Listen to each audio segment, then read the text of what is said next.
伊朗导弹抵达俄罗斯，美英即将解除远程武器的使用限制。乌俄战争新局势，俄军在库尔斯克发起反攻。乌军第92突击旅摧毁俄军特72。俄泰石油机队在琼哈尔大桥附近发现 S-300V 地空导弹系统。荷兰允许乌克兰使用其武器打击俄罗斯境内的军事目标。在弹药供应上，乌克兰开始建立地下军工厂。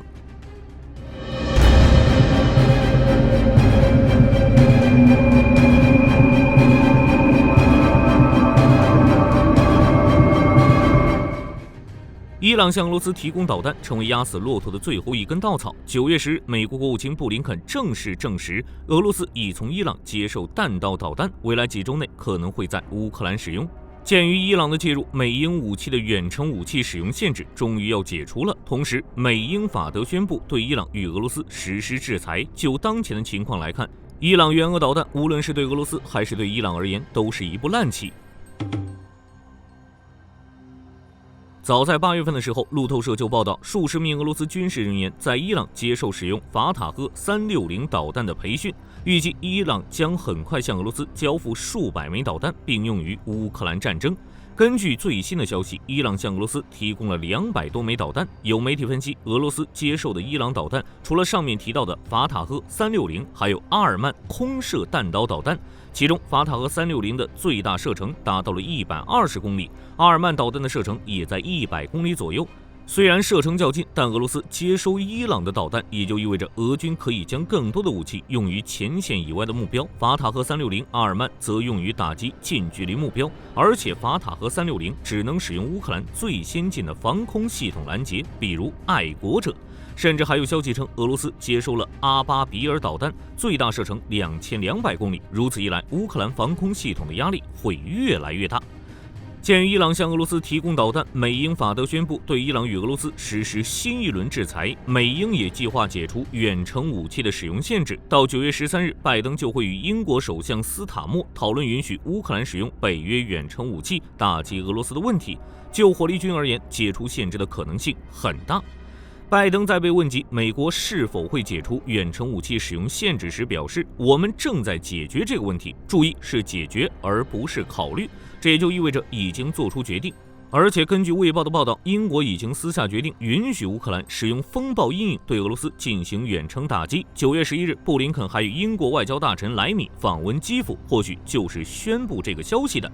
一旦 ATACMS 导弹与风暴阴影解除限制，保守估计乌军可以攻击包括通讯中心、训练场以及空军基地在内的数百个军事目标。另一边，荷兰国防部也表示，已解除对使用包括 F-16在内的武器打击俄罗斯军事目标的所有限制。俄军接收伊朗导弹本意是缓解前线压力，结果却事与愿违，后方的军事目标被攻击，前线的压力只会越来越大，收回库尔斯克只能依靠想象。库尔斯克前线，俄军已经展开反击，按照俄罗斯的消息来看，已经取得一定的进展。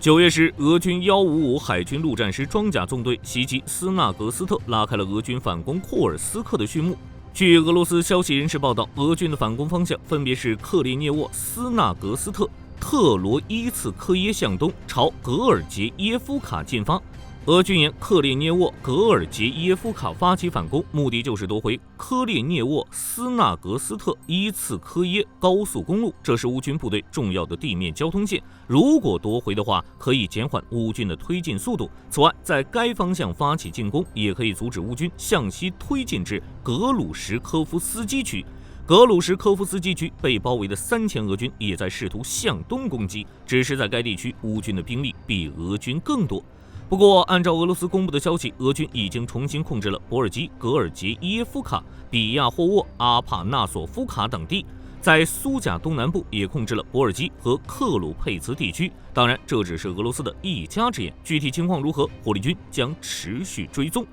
对于乌克兰而言，一场大战即将爆发，乌军不会放弃到手的成果，而俄军则想要在10月1日之前将乌军赶出去。现在距离10月1日也只有不到20天的时间了，俄军很难实现这个目标。而按照英国国防大臣希利的说法，乌军守住库尔斯克的时间越长，俄罗斯就会更软弱，乌克兰的防御就会越牢固。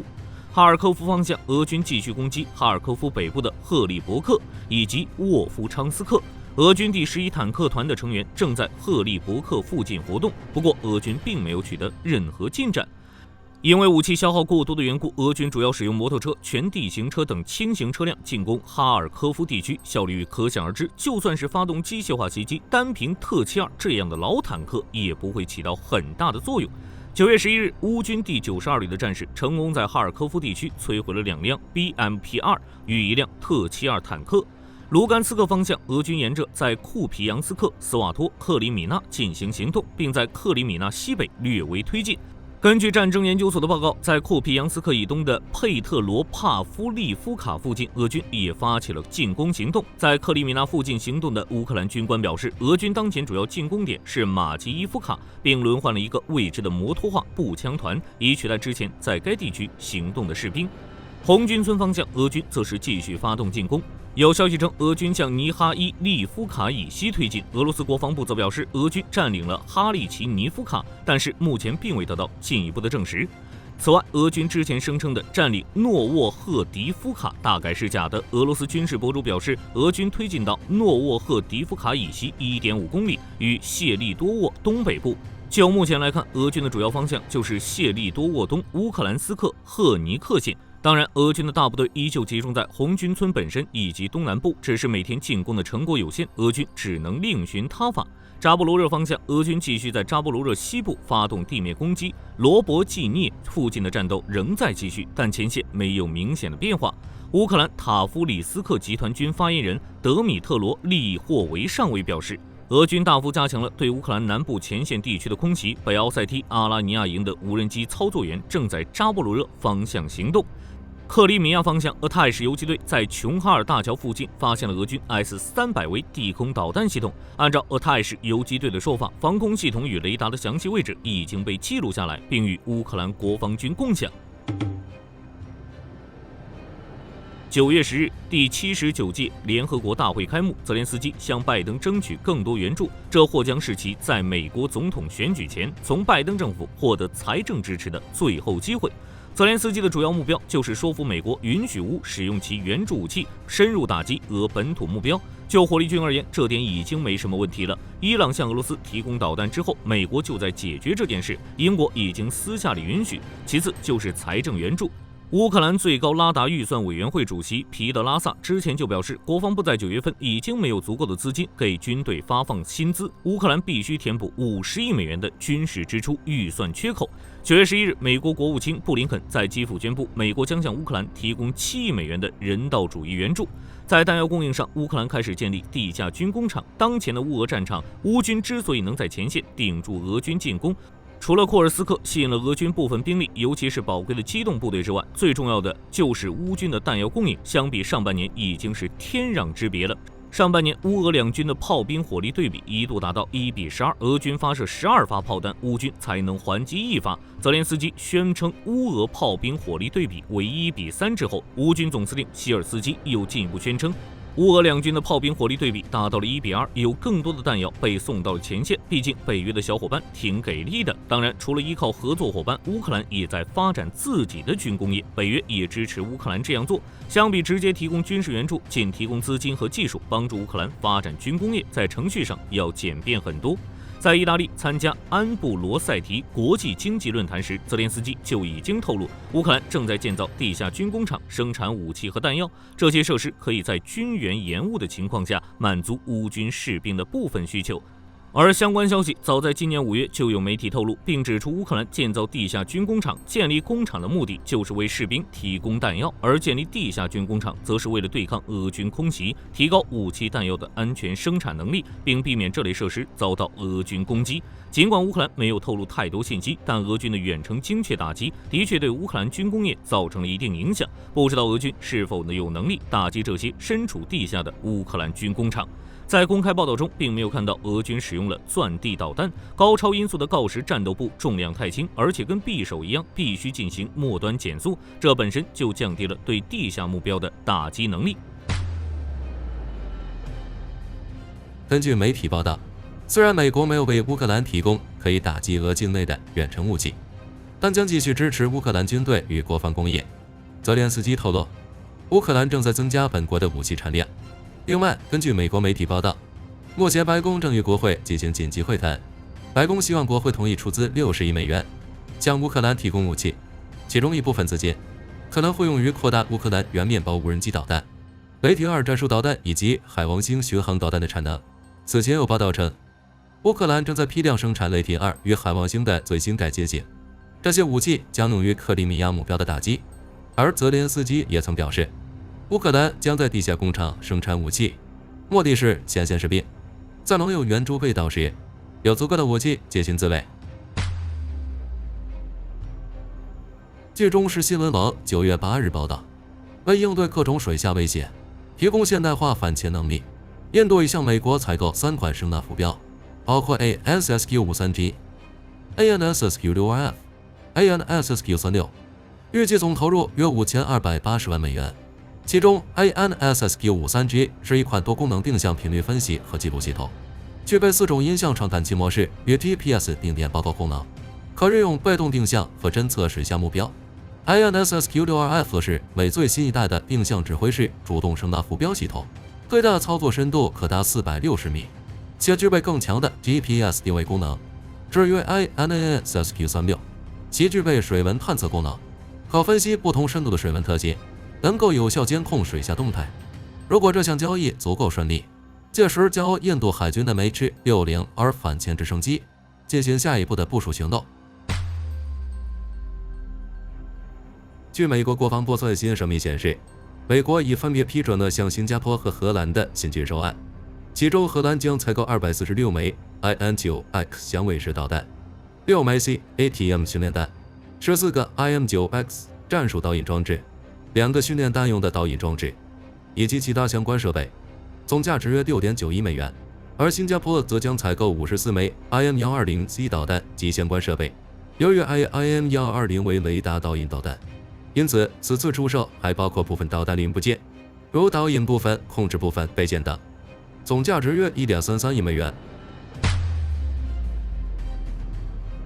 据多方媒体报道，近日瑞典空军和北约空中部队进行了一场联合演练。在这场演练中，瑞典空军的鹰式战机在北约预警机的引导下，完成了一系列空中作战任务，包括空中拦截、目标识别和模拟攻击等。演练成果显示，瑞典空军拥有与北约预警机无缝对接的能力，可有效提升北约在波罗的海地区的空中警戒和作战能力。另外，此次演练也展现了北约预警机的强大功能。北约预警机配备先进的雷达系统，可对大范围空域进行监控，能够及时发现、识别和空中危险，并引导战机进行拦截。预警机的存在可有效提升北约空中预警能力和反应速度，增强其对抗潜在空中威胁的能力。面对俄罗斯带来的安全挑战，北约将持续加强在欧洲地区的军事部署。据自由时报报道，鉴于中东地区局势依然紧张，美军于8月11日增派佐治亚号核潜艇赶赴中东。如今1个月时间过去，美国已于9月10日证实，乔治亚号核潜艇现已抵达中东，随后将与罗斯福号、林肯号2个航母打击群一同行动。佐治亚号核潜艇是美俄亥俄级弹道导弹核潜艇中的4号舰，它从1984年起开始服役，至今已超过40年。根据公开信息显示，这艘核潜艇可携带154枚战斧导弹，具备极强的战略地位。据中时新闻网9月10日报道，乌克兰在社交媒体上分享了一段影片，显示乌军士兵正在持续利用新创意武器与俄军进行不对称作战，如利用游戏主机来远程操控机枪、炮塔等武器，对俄军进行小规模的游击战等。乌军表示，这种通过远程系统控制武器作战的方式能够大幅降低士兵的伤亡率，并且远程控制系统还可以整合其他传感器，再加上炮塔等武器上还配有热成像仪和广视野摄影机，整体的瞄准精度也不差。最关键的是，这种作战方式能够出其不意地对俄军进行打击。当然，为了避免俄军有所防备，乌军每隔一段时间都会新创一种作战方式。9月10日，日本海上自卫队对外宣称，出云级护卫舰加贺号将于今年10月5日至11月18日，在美国南加州地区的圣地亚哥外海执行实际测试，包含 F-35 B 型机的短场起飞、垂直落舰以及载载机运用等项目，此前日本正在对出云级护卫舰进行升级，而加贺号是出云级护卫舰的2号舰，目前它已完成舰首改装，标线更新，预计在2026年，加贺号将进港接受内部改装，并安装联合精确舰场着陆系统，使其能够在2027年转为轻型航舰，具备全天候的舰载机起降能力。据法新社报道，9月10日晚，巴格达国际机场内出现爆炸声，随后伊拉克联合作战司令部发言人塔赫西·哈法吉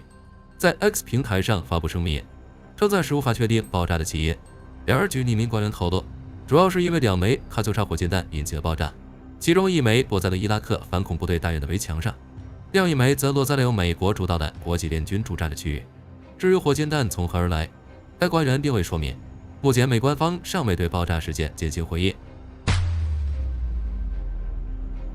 据法新社9月11日报道，以军一架军用直升机在加沙南部坠毁，造成2名士兵死亡，7名受伤。